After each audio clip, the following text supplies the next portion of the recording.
stuff out here, and no matter what happens or what people have to say about it, I'll be able to, have something to say back in a way that will allow them to truly understand if there was a miscomprehension along the way.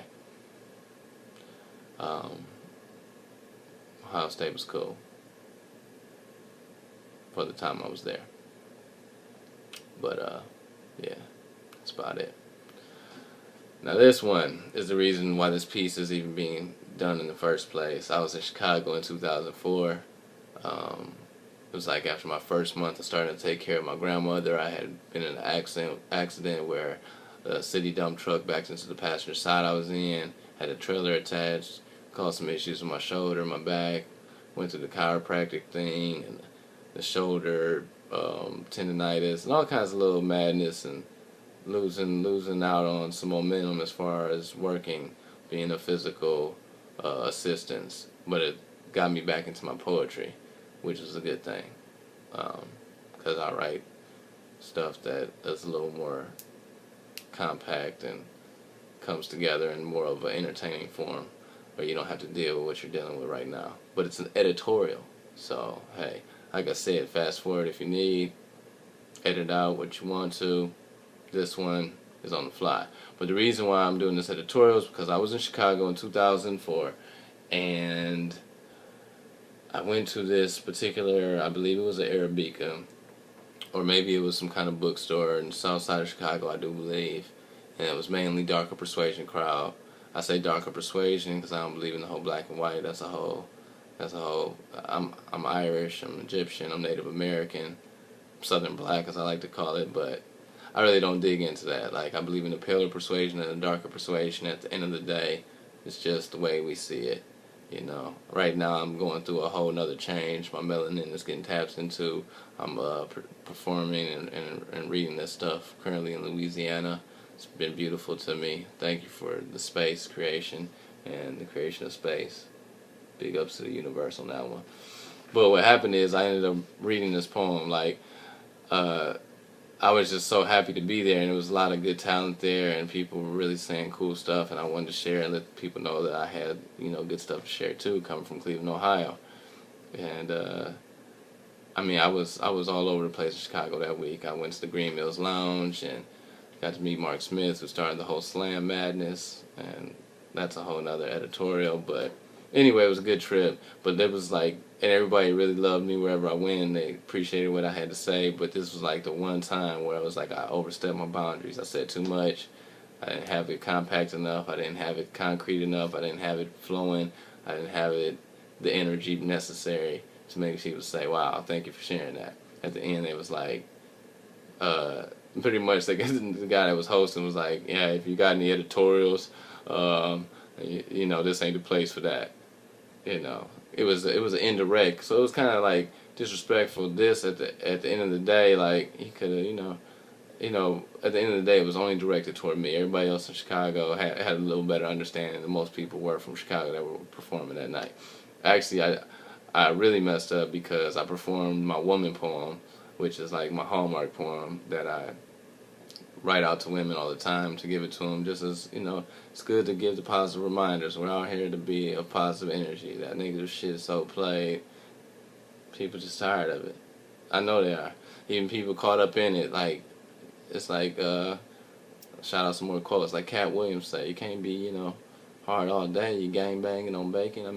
At the end of the day, it's like, we're going to have to find that happy medium where we understand that there's necessary evil involved with this animation, but we need to show our best selves at all times, and avoid the pettiness, and avoid the little mini hatreds and that build up into bigger ones, into nations of hatred and the whole nine.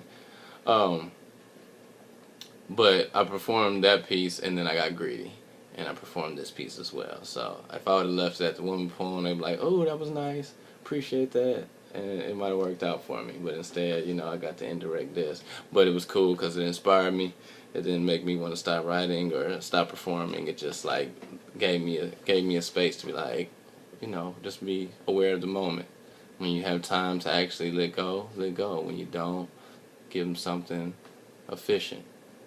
And that's what this life is about, making the most with the least. So that's why this editorial possibly is, actually maybe I'll call it EPICTORIAL. An EPICTORIAL. I like that. I'm about to write that down. Hope you guys don't mind me flowing in the moment. EPICTORIAL. Which is ironic because the name of this piece is Just Like a Just Life, a Just Life. So right there I just did a little bit of adjustment on the whole bit that we've been going through. And this is pretty cool. It's almost 30 minutes and I haven't drunk any water, but I'm feeling the pain, so I'm going to drink some water. Major shout out to Nestle Pure Life. It's good shit. It's beautiful. I shouldn't have said shit right there dealing with the water, but it's amazing. And the only thing that's crazy right now in Louisiana, for me, the craziest thing I should say, is the fact that I can't drink the tap water. I'm from Cleveland, Ohio. Fresh water, greatest location in the nation. I drink a tap all day. I love water, and all I'm drinking is bottled water right now. I feel kind of like guilty in a way, but at this point, I'm not tripping off really anything. I'm on a whole nother level, and that level is love. So everybody's more than welcome to join in on the level. Not like that far ahead. I'm actually further behind than ahead, but whatever. So anyway, to continue the concrete metaphor of overstaying my welcome, this is just like a just life, a just life. And I think it's an important piece. It's a recognition piece. We're all so different, yet all connected by the same strand. DNA-wise, Earth-wise, universe-wise, sun-wise, all interdependent. I mean, what else is there to say at the end of the day? But me, the loquacious one, always got something to say. I'm working on being able to talk without talking, but I just ain't reached that level yet. See, still behind. Just like they want you to know about their Jesus. Just like they were converted or convicted as Seventh-day Adventists.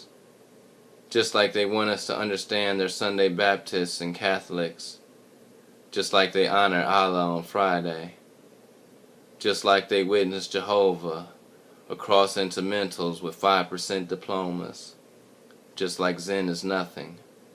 Just like Buddhism's true vision is transcendent. Just like martial arts disciplines the body. Just like yoga stretches everything. Just like soldiers step into arenas of youth meet Mr. Reaper. Just like soldiers step into arenas of youth meet Mr. Reaper. Youth shoot, get shot. We need your sacrifice to be the free we are. The modern man and woman and children feeling like leave us to our inner voices to begin our choices younger. Hunger within these parental prisons appointed by paranoid pitfalls in which all are victims of their interpretations. How open to critical thinking or mysticisms, or voodoos or vandalisms, or free market capitalisms, black market, migrating merchants and mathematicians, and laughing logic with us laughing with them. But only because the funny gas is on, pumping chump green into our lungs, gasping as we pass on to atheists and nihilists, and beatific communist Marxist sharks with sharp wits, logic's lethargic, apathetic Frederick Douglass abolitionists having visions with drugs damaging every supernatural grip on reality. Mad that we think and they don't. Mad that they can't put in who we'd vote. Mad as a dog chasing cat to scapegoat that ate most baked toast. Existential, extending to Renaissance potential, rape rope, hanging on to quaint quotes, painting over paint soaked, in inertia's purple plain clothes, this historical, rhetorical raincoat, meditated, baptized, celebrated fasts, 5s, 4s, 3s, extreme dreams like me, knowing, acknowledging the obstacles, the obvious billions of bobbleheads bobbling on God's gold neck, ceremonies of sacrifice, the spirit still with us after life, Montezuma's mask, Monty Python's laugh, mirrors of memorable marriage lice since hair invented afro fright, animal rice dispensed like automatic spite mixed with planets as psychedelic as heaven, the city, the monument, the congruent bomb blew into mass proportions or class distortions or fast and forced into Norman Rockwell's Nirvana pictures, an honest orb bent to resemble rigor mortis, nigger morbid, cracker corporate, epithets imported then exported.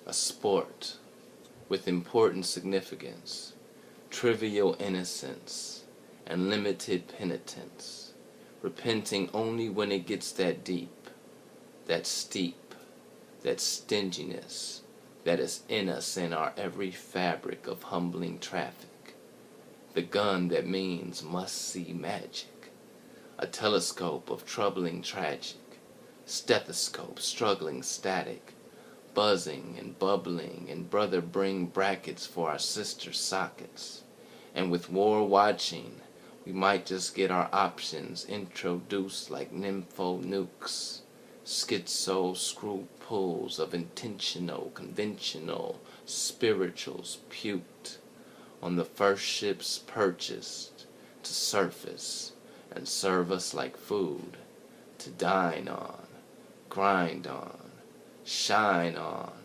our diamonds like pyramids, a myriad of us flying home to inherit the air where we really live.